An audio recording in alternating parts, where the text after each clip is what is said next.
अहान रायजादा, ऐसा वजनदार नाम मानो इंडिया की टॉप बिजनेसमैन फैमिलीज में से किसी एक का वारिस हो। मगर हम जिस अहान रायजादा की बात कर रहे हैं उसके कतरे कतरे से बेबसी झांक रही है। अहान एक करोड़पति बिजनेस फैमिली का दामाद तो जरूर है, मगर उसकी हालत पर घर के नौकर भी कहते हैं, कुछ पैसे चाहिए तो बता देना, तुम्हारी गरीबी देखी नहीं जाती।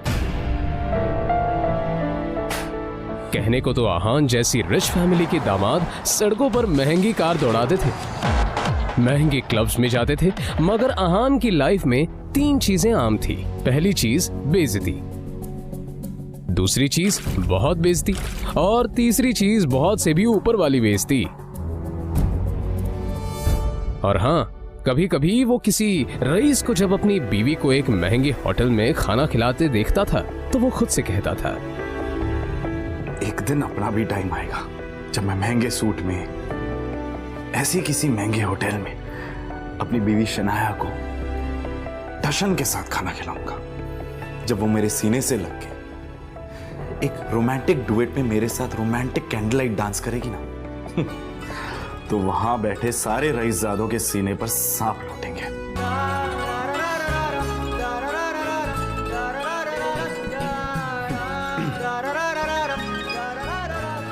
जरूर शनाया ने बहुत अहान चौंक कर उठ खड़ा हुआ। मोबाइल स्क्रीन पर देखा तो शगुन का फोन था। अहान के सारे सपने छूमंतर हो गए।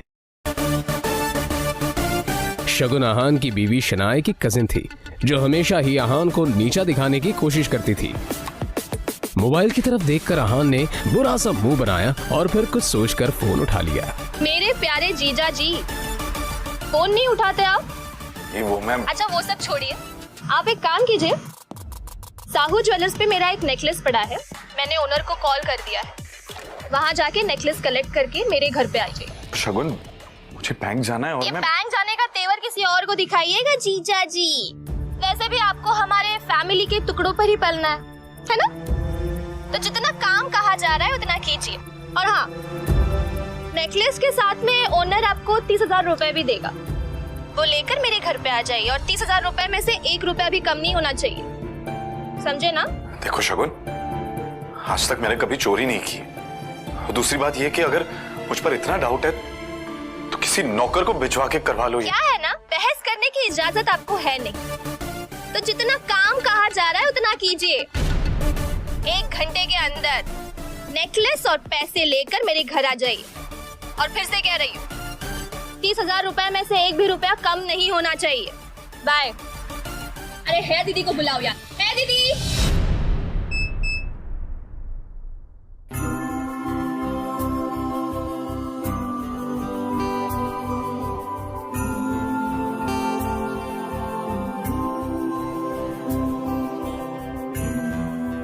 जल्द ही अहान फ्रेश होकर बाथरूम से बाहर आया और जल्दबाजी में अपनी अलमारी की तरफ बढ़ा जिसमें 2 जोड़ी पुराने कपड़े रखे थे। उनमें से जो सबसे साफ कपड़ा था अहान ने उसे पहनने के लिए चुना।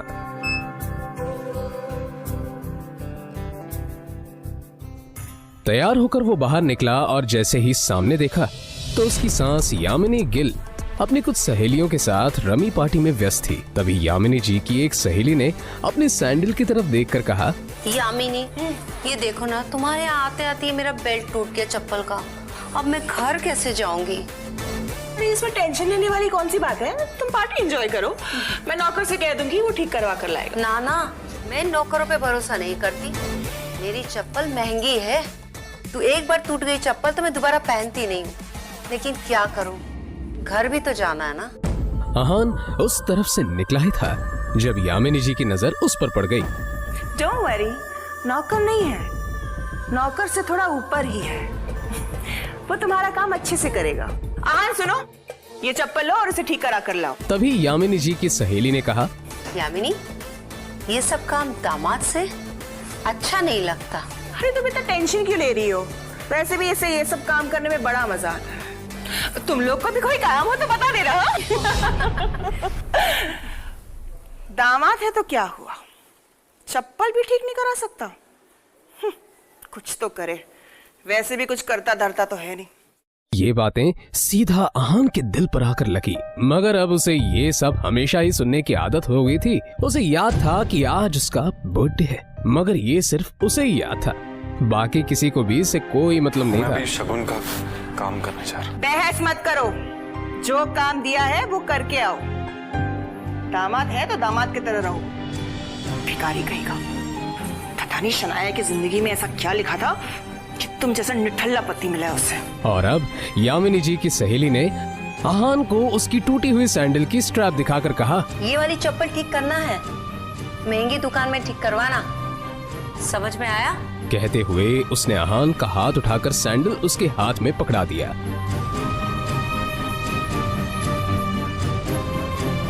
ना चाहते हुए भी आहान को यह काम करना ही पड़ रहा था।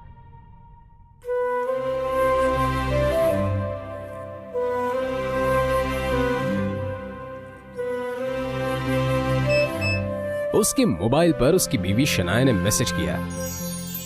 ये मैसेज पढ़ते ही आहान के होठों पर एक स्माइल आ गई और उसकी पूरे दिन की टेंशन जैसे गायब ही हो गई।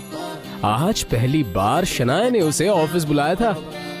एक वही तो थी उसकी जिंदगी में जिसकी मुस्कुराहट देखकर वो खुद को जिंदा रखता था। शनाया का चेहरा देखे बिना आहान को चैन नहीं मिलता था, और उसके बस में होता तो शनाया की हर एक खुशी के लिए खुद को लाखों बार कुर्बान कर देता। रास्ते में आहान को एक फूलों की दुकान मिली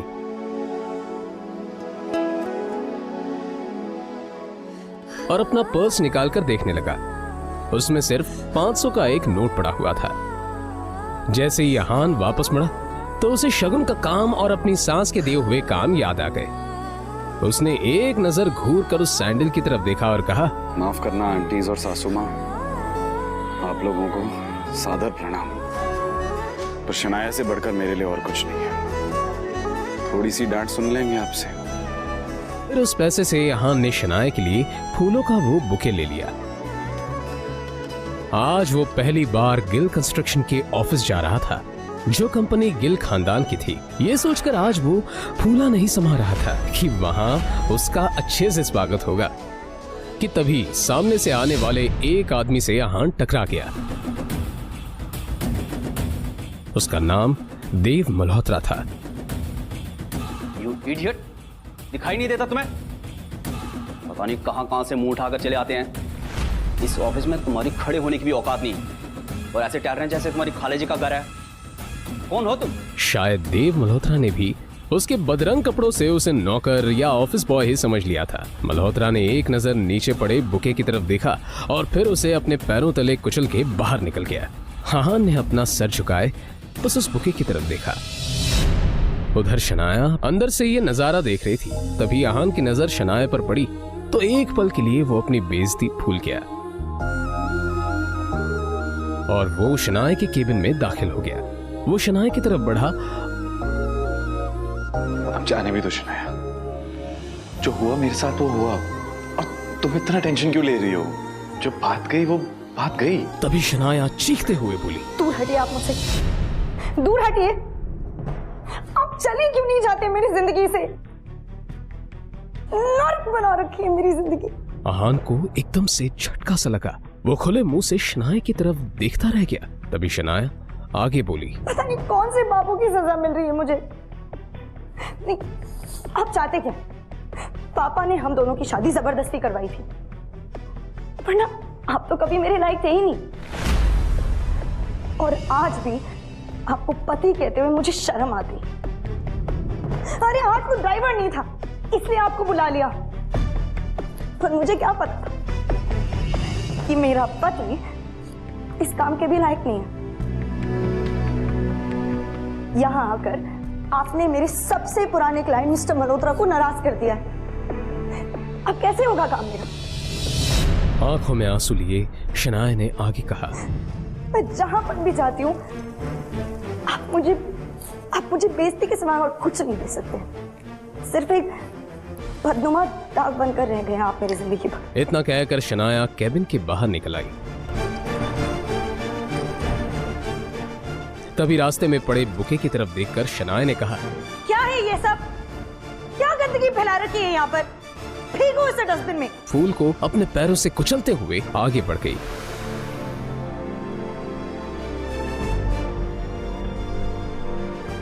मल्होत्रा अपनी कार में बैठा पहले से शनाया का इंतजार कर रहा था।